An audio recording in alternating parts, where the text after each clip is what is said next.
Welcome to a video on how to improve in solo queuing.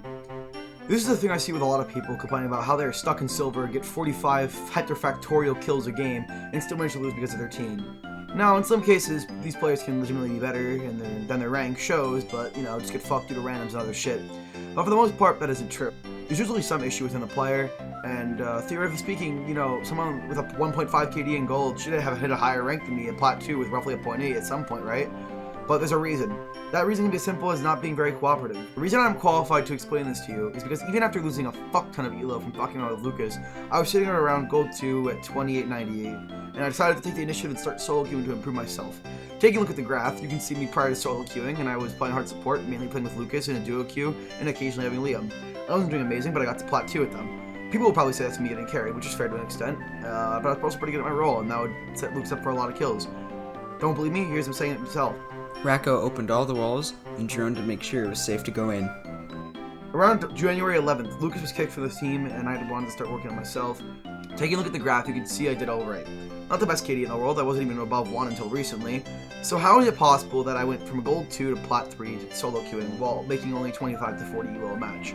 It's honestly quite simple, and I'll be going over that today. But unfortunately there's no direct data linking rogue energy and improvement in skill. However, personally, when I drink rogue energy, I do way better. Without rogue energy in league games, I went 11 and 19. But with it, I went 14 and 7, won 2 clutch situations for my team. And rogue energy might help you improve as well. Rogue energy also just happens to be one of the cheapest drinks in the market, as well as one of the healthiest ones for you. Rogue energy has 0 calories, 0 sugar, and costs roughly $1 per serving. Talk about a deal. Thank you and enjoy the video. Okay, so basically right now we're going to discuss some general tips. For the most part, you almost always want to be aimed in. You don't have to, avoid pressing your sprint key. The amount of time it takes to ADS after sprinting is far longer than that of when you're, walking or whatever. But if you're walking, it'll be I think it's a bit longer, but versus if you're standing still, it's a bit, it's way quicker, it's near instantaneous. And, you should just avoid sprinting in general in this game because it makes you loud as fuck. Crosshair placements, basically pre-aim everything, ADS like before. You don't always have to pre-fire, that's not always what you need to do, but knowing where to aim with your crosshair is important, because aiming at a wall is not going to help you much when you're trying to take the gunfight, it doesn't help you that much if you're not aiming at the right place. Also lean properly, think about where they will swing from, just like you're thinking about where they're going to play. If you're going to get swung by somewhere, where are they going to swing you from? Where's their head going to be? Because the way that the angles line up, you don't want to fuck yourself over because you're leaning the wrong way and they can see half your body and you can't see any of them. And, rewatch games, see what you can improve. Learn from good and bad clips alike. Even your worst clips where you just get, a heavy potato, that's controllable and you have to work on that. But, if it's a clip where it's, you're looking at it and you're like, man, I could have done, XYZ, maybe I should have pushed earlier, maybe I should have pushed later, maybe I should have droned out a bit more. That's, the basic stuff you can learn from. Going on, that's the next reason as well. If you die, think of the reason. Don't be like, I lagged or this game's perspective is shit.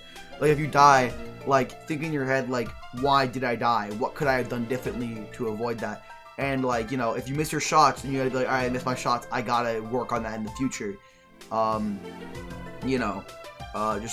That's just in general, something that you can learn from a lot. Don't get over aggressive and swing for the clip. I see this a lot of times with the solo queue players, and I do it myself as well. I'm guilty of it very much so. You can ask any of my friends about that. They'll tell you I do that a lot. The clip is not worth it, bro. It's just not. If you want to actually get better, it's just not worth it. Especially because you're gonna find yourself getting more upset over losing games, over stupid shit like that. And when you start playing aggressively, you start to do that normally without thinking about it. But use your brain. Don't be an angry aimer. Think about their situations wisely before you just swing something that you think you have better aim. Yeah, you'll get aim fucked every single time because they'll have better aim than you, or you'll swing and they'll be holding that angle or whatever it is. Gun skill's only half the equation, but better gun skill improves your win percentage. So, improve whatever you can. But at the end of the day, just know that you can get somewhere with nothing, nearly. You can always do better, but, gun skill is, it's a solid portion of it. You can always do better with your brain and just thinking about stuff. Positioning is a lot of, the good shit in this game as well. Being in a good place, not putting yourself in a shit position because you decided to play and strip on a club was you wanted to try and do some crazy hold and, you know, get a clip. Like, you know, that's usually not good because you can't rotate out. You can get held down by just one player. Like, your goal should be on, like, the roam, not to get stuck. And if you get stuck, then you failed as a roamer for the most part. You know, get trades when possible. Trade your team. If your fucking stupid ash teammate decides to couch walk up the main stairs, you know, it's okay to bait them sometimes. Like, because, like, I mean, like, even if they don't have a call out or whatever, you can at least get some, like, general idea of where they are. But, you know, like, also, like, with that, like, you don't always have to go on trading people. You don't always have to bait your team, but allow your teammates to trade you as well when possible. And, you know, like, sometimes it won't be possible. Sometimes it'll be a shit situation, you know, it'll just happen, you know. But if you can get a trade for the most part, a trade is almost always better than than just, you know, dying. If you're down a player, get more aggressive, as you'll see that starts to reward you. Like, I'm not talking when you're down, like, fucking 4-5, that's just stupid. But, like, if you're down, like, I don't know, 2v4, getting one pick on a guy you think, like, if it's a 50-50 gunfight and you think you can take it, take that gunfight. Because that 50-50 gunfight, like, you will win way more rounds if you kill that player, because it's a 2v3 then. And then that's just, you know, just that, it's just a 1v1 for each of your teammates, and then, you know, for the last part, like, you know, you can just hold sight, especially if you're, like, the last two operators, and you have, like, you know, I don't know, a smoke and a Tachanka, or a smoke and a mute, or a smoke and whatever. Like, I find myself in a lot of situations where I'm running smoke, and because I have those smokes, I feel more comfortable. And that's one of the best solo queue operators, in my opinion, despite the fact that you might not know intel a lot of the time. Because you can just always try and clutch up a 1v whatever, because you know you have the utility to stop angle, like, you know. You know, like, also, talk to your team, be friendly, be going out there and shit. Try and talk to them about the drone economy. You know, like, be like, oh, like, you know, what operators do they have? What operators want to ban? You know, talk to them a little bit. But, you know, then the next things are a bit more mechanical, I guess. But, you know, lower your sense. Like, if you're playing at fucking, like, don't be like me and play at 27, 25, 100, and be like, oh, what do you mean you lower my sense? I played on that for my first, like, 2 years of playing Siege, more even. And then when I, like, hit gold, my buddy was like, lower your sense a little bit, and I was like, alright, fine, I'll do it. And I switched to 11-11, and I immediately saw improvement. I was hitting my shots more, and I still had 100 ADS, and then eventually, I turned my sensitivity down to 5.5 at 83, and that makes a big difference. And, you know, switching your sense down, like, every once in a while is okay, but don't change your sense constantly. Some people I know will change their sense constantly and complain about it because they'll like, you know, their aim will be inconsistent, and then they'll change their sense again, and then they'll be like in a constant loop of doing that. Just stick to one sense, because your brain needs to remember what you're doing each time, because, like, it's a muscle memory that's there. And although muscle memory isn't really a real thing, so to speak, it's like your brain knows where to move your mouse if it's a certain amount of, like, you know, pixels. So don't change your sense. If you change your sense, it'll only end up worse for you unless you're planning on sticking to it for a long time. Playing the game itself, don't worry about your rank. If you worry about that, you're just gonna fuck yourself up, because you're gonna be like, fuck, I lost that round, like, nah, I won't get plat, nah, I won't get gold, nah, I won't get whatever rank you're trying to aspire to. And if you worry about that stuff constantly, you'll never improve.